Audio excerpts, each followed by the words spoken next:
Hi everyone, welcome back and welcome to all you new people who haven't joined us before. I'm Nanny from Nanny and the Moose, and today our topic is nostalgia. All about nostalgia. It is the season for the reason to discuss nostalgia, now especially with our world the way it is and this pandemic that we're going through and this upheaval and anxiety and worry that this has created. We have a tendency to want to look back to times that were less stressful, worry-free, and sometimes we glorify those feelings. In 1658, they believed that nostalgia was a psychological disease that was brought on by demons, that nostalgia was not a good thing. And at that point, there were no studies done about what nostalgia brought on to people or how it affected their mental status. I guess they thought it was bad to think about the past, that the past was over with and it wasn't so good. But then somewhere in the late 1800s or early 1900s, they did start some scientific studies about nostalgia and how it affected people. And they did find that nostalgia, which is an emotion, does affect the dopamine within our hormones. And it does give you an elated feeling of happiness. So they kind of went with that for a while and thought, wow, this is great. And then as subsequent studies were done, especially associated with elderly people, they realized that nostalgia did help people during that time. I remember one time when, every time I ever went back, my brother Tommy was a big one on, I'm going to call it stalking the old homestead where we spent many years and we were raised. Every time Tommy would say, tomorrow let's go back to Claridge Court and we'll look at the house and see what's changed. Well, we always do, and we look and see how different it is, and are there new neighbors? Obviously, yes, there are. We'd see where we played in the middle of the park. Really, really interesting the way some people love to repeat. And after a while, we kind of called it stalking. Can you stalk a house? I don't know, but we used to do that. And another funny thing, speaking of houses, we raised our children very near where we live now, in a home that we were in for 25 years. And the children grew up there after our initial traveling. We settled in this home. We called it Red Barn Acre. And I loved that home. Of course, it has so many wonderful memories for me. And you probably have memories of a home that you loved, and because you raised children there, or because wonderful things happened to you there, a childhood home or a home where you raised your family. And after we sold that house, before we retired and moved here to this little cottage, I had such strong feelings of missing that home that I couldn't ride back down that little street and visit the house. It took me almost a year and a half before I was emotionally able to ride down the street and look at the house. And that's nostalgia, but not a good way of expressing it, is it? And of course, when I finally did, it didn't look the same. All the beautiful white wooden fences that the boys had built were gone, and where the horse was and the stable was, there was a car in the stable instead of animals. And so it was different, but it was okay. Now, nostalgia can be brought on by many things. It can be brought on by listening to a song that all of a sudden evokes a memory of you a long time ago, maybe dancing with someone at some time, your hubby or your spouse, and it's a happy feeling. I remember walking the streets of New York City in probably beginning of 2000. My mother died in 1986, and she always wore a perfume. And one day when I was walking the streets of New York City on a visit back east, in a crowded Fifth Avenue, a woman walked past, and boom, this memory came back. A whiff of her perfume hit me, and it was my mother's perfume, Cody Lamont. And all of a sudden, my mother just jumped right into my head, and I had a nostalgic feeling. Now that's an interesting fact, isn't it? That certain things can trigger nostalgia, and it happens automatically. Like Moosey and I will do in a little while, we'll be looking through some albums, and we're creating our nostalgia because it makes us feel good. I went out foraging on our property, trying to find some greens to be able to make this wreath. I'll kind of whip it together with some of these pliable ones. And I love the look of cedar, mainly because it does smell nice in the house. And it's also nice and soft and drapey and pliable. I don't have a cedar tree, I don't think, but I don't know what this is, but we do have a big tree on the property. And I cut some branches of this, and these are nice, and I think they'll look really nice. I want to put this wreath on our bedroom fireplace. We have a natural rock fireplace in the bedroom. And on these cold days, it still hasn't gotten too cold in California, but I would like to start some fires in the bedroom. They're really cozy when Moose and I get in there early and we start watching our Netflix and everything. So I'll go over to Moose, and you know, he's drinking coffee right now outside. It really is sunny and pretty, and might have to make him a little breakfast. But then we'll go through some albums, and maybe we'll show you some. I do have some clips, not clips, but photos of some of our past Christmases in other places. We have some albums from some of our trips and from some of our times up in Big Bear. This particular one that Moosey's looking at is a wonderful album of, I think it was 1996 Christmas, going into 1997 New Year's. And we went over to Europe with Mikey and Matthew, who were late 30s and early 20s. And Colleen had spent a semester in England, in Brighton. And we were going over at Christmas time to pick her up and bring all her stuff home. She was ready to come back. These are funny.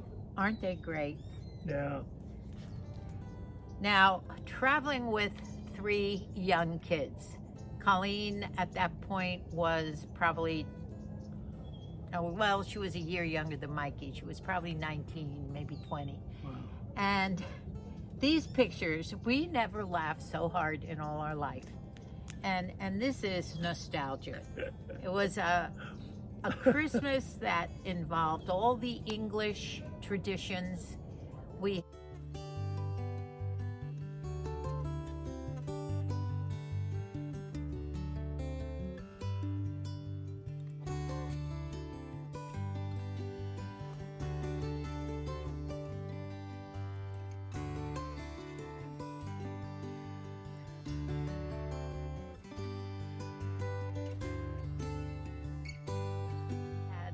English supper. There's a picture here somewhere. Now we went to Germany first, didn't we? Before we spent Christmas Day. We actually had to go to Brighton to get the kid. That's right. We went down to Brighton, which is in southern England. Not quite southern. And anyway. And from there we took a plane to Germany, And we spent several days in those wonderful Christmas markets, outdoor markets, where they have the hot pretzels.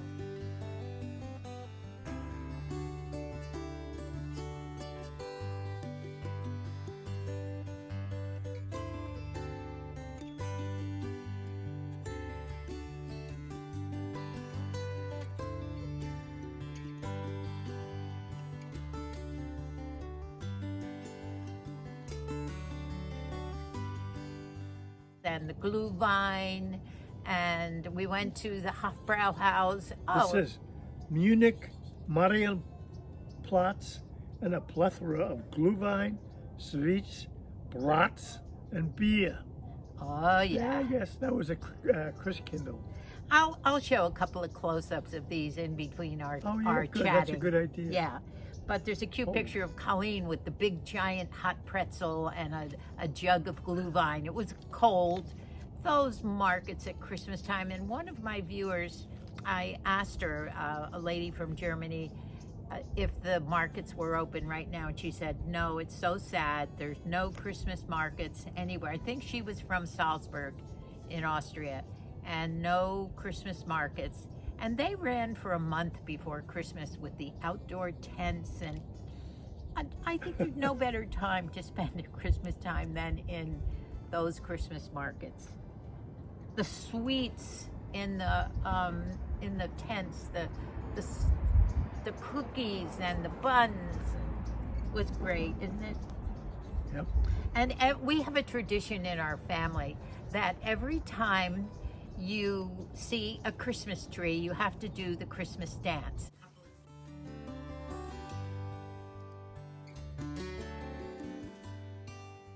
And I think Matthew was the one that initiated it as a child.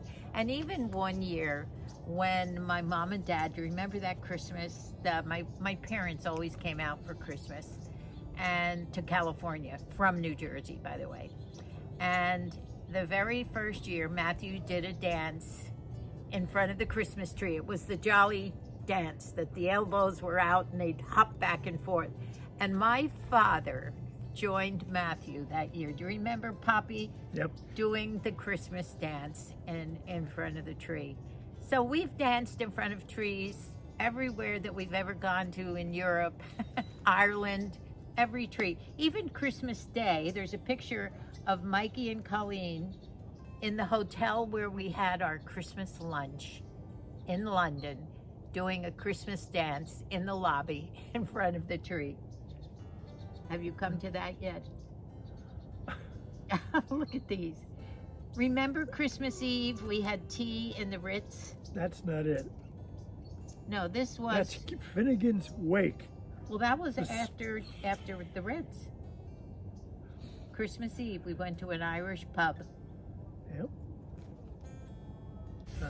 And this particular one that I'm looking through is of a Christmas, I think it was 2004, where we took all the family up to Big Bear. It was after we had sold our home, so we didn't have a Big Bear home.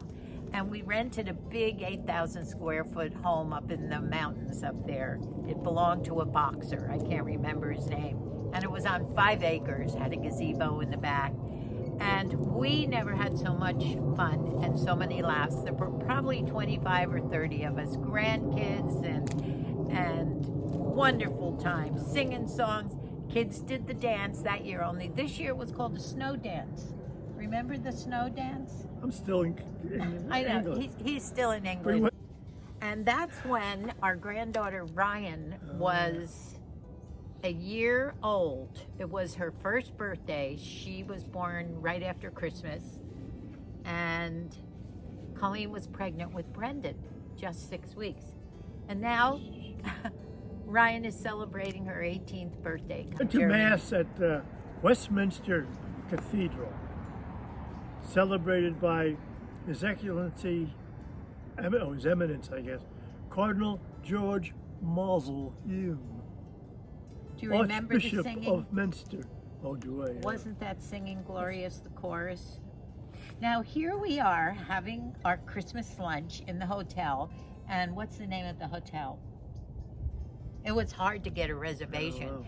We didn't realize it, but that's what you do on Christmas Day if you make a reservation Were we way in sober ahead. here? And we had hats on. Paper hats are part of the tradition in England. And you get them from the crackers. Now, the crackers are, you can make your own with toilet paper rolls and paper towel rolls. And you put little gifts and candies and little paper hats that you unfold and put on your head. And then you wrap them up, and then you pull them open. That's why they're called crackers. And Christmas Day, everybody has crackers. I can look at this one later. Matthew's big Christmas present was a set of those things you put on your Chains for the change, car. change for his big truck. And it was. And they must have weighed 50 pounds. But remember when they said, This is a guy I don't like. No, he's an ex. Stop it for fuck's I'll sake. take that one out.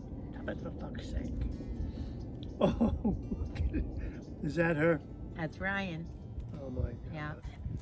Nostalgia is wonderful. For us, it is getting us through these difficult days right now. We might be doing some drive-bys, as I've mentioned in the videos coming up to this one.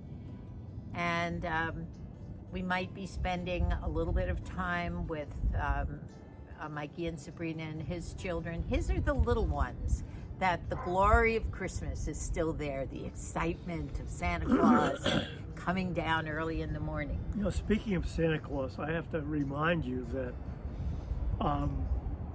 there's been a Santa in my life till this very day, because when we got married,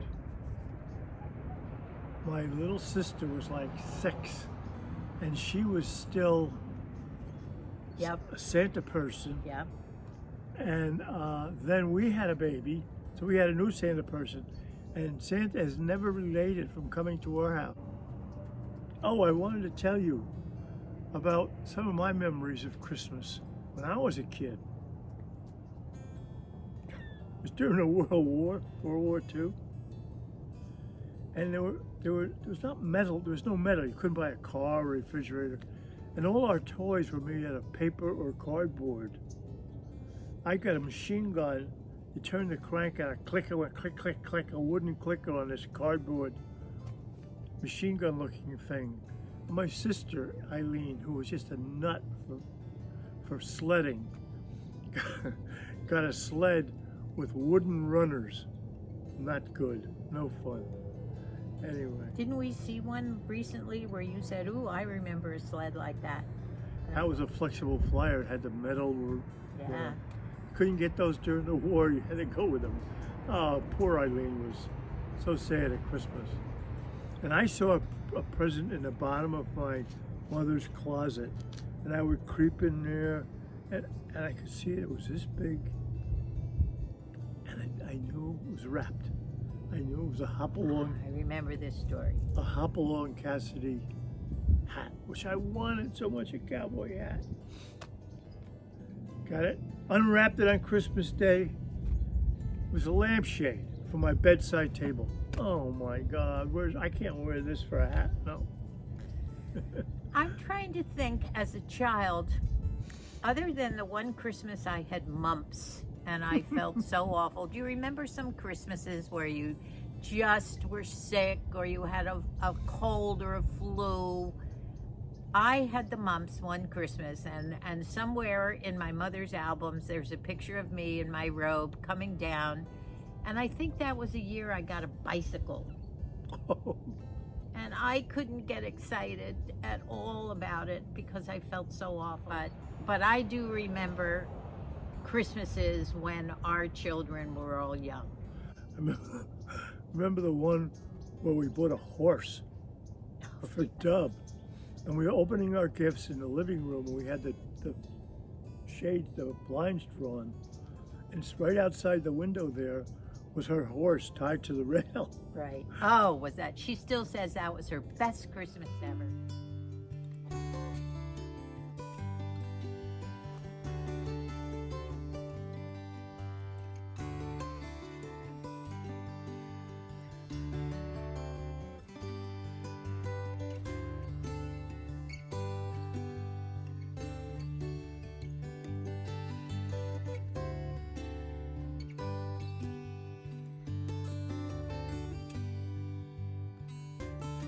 and she knew about this horse, that someone in our neighborhood was selling this horse, and she wanted that. His name was Joe, and she wanted that horse so badly. That was the year Margie and Debbie got the beautiful red and green blankets. And how about the Christmas that Matthew wanted the gerbil, and so Santa brought him the cage and all the fun play toys for the gerbil in the cage, and he was so excited when he saw it under the tree, and then we all got dressed and we went to church.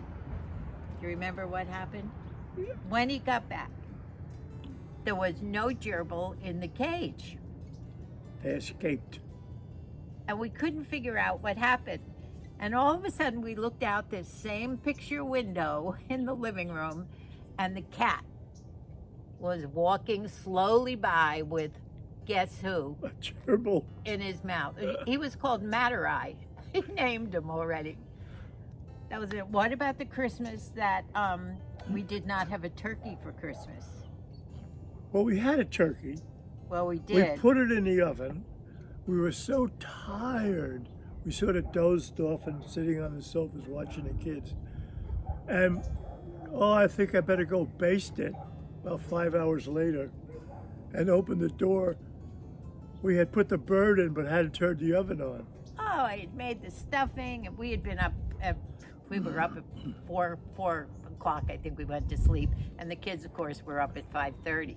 This was when they were all little ones, running outside, so we came out. I remember falling asleep on the couch, but... We didn't have a raw turkey. What did we have? Bologna sandwiches that Christmas. That was a bologna dinner. That was the bologna sandwich Christmas. Yeah. Good times. Yeah. Anyway, Scottish Christmases were wonderful. I remember the first Christmas in Scotland. Prior to that, we had 4 little babies under 6. And prior to that, every Christmas back east, where we had Bill's family and my family, we would be with both families all day long. My family in the morning, Moose's family in the afternoon, and always with relatives. And then we sailed off to Scotland that one year. We spent 3 years there. And that first Christmas, there was no one but Moosey and I and our 4 little babies. Yep. And we thought it was going to be such a sad Christmas, but it was lovely.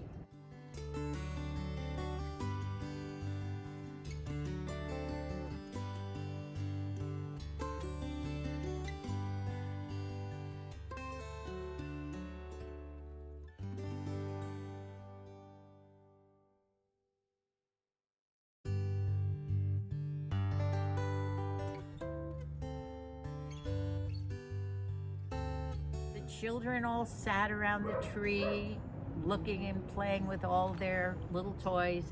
I had made myself a tartan long skirt, had a pretty cashmere sweater on, and Moosey and I sat there and had a glass of brandy, quietly watching the children all day. The fire was going in the fireplace. Coal fire, Yeah.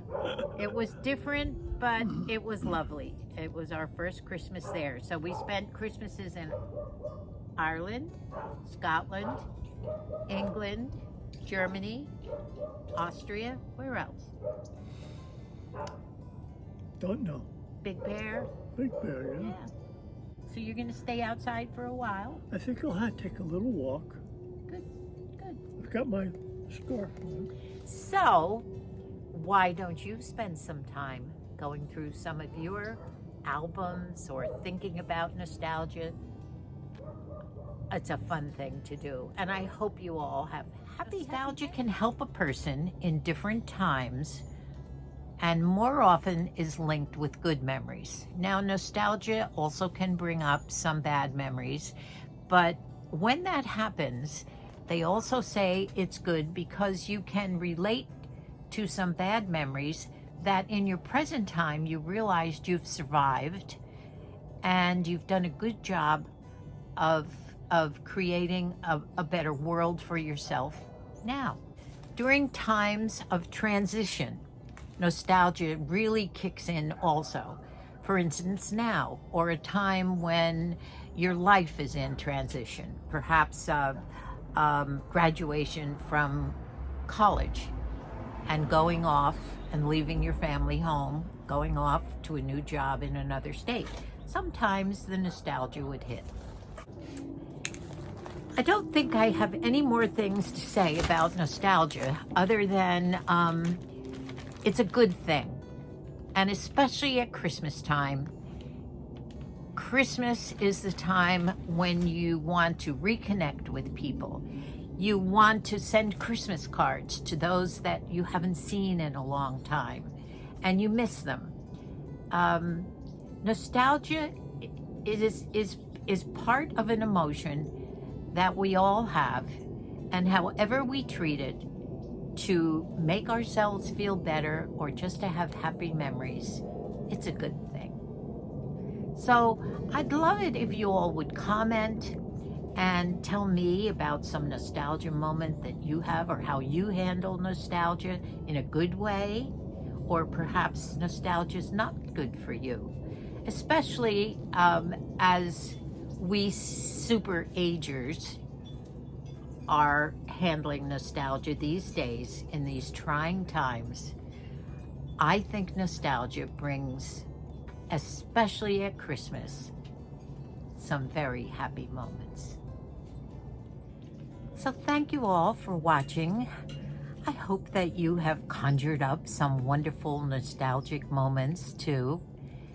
And by the way, if you'd like to comment on them, please subscribe and share. So enjoy these happy December days, and we'll see you soon again. God bless us all.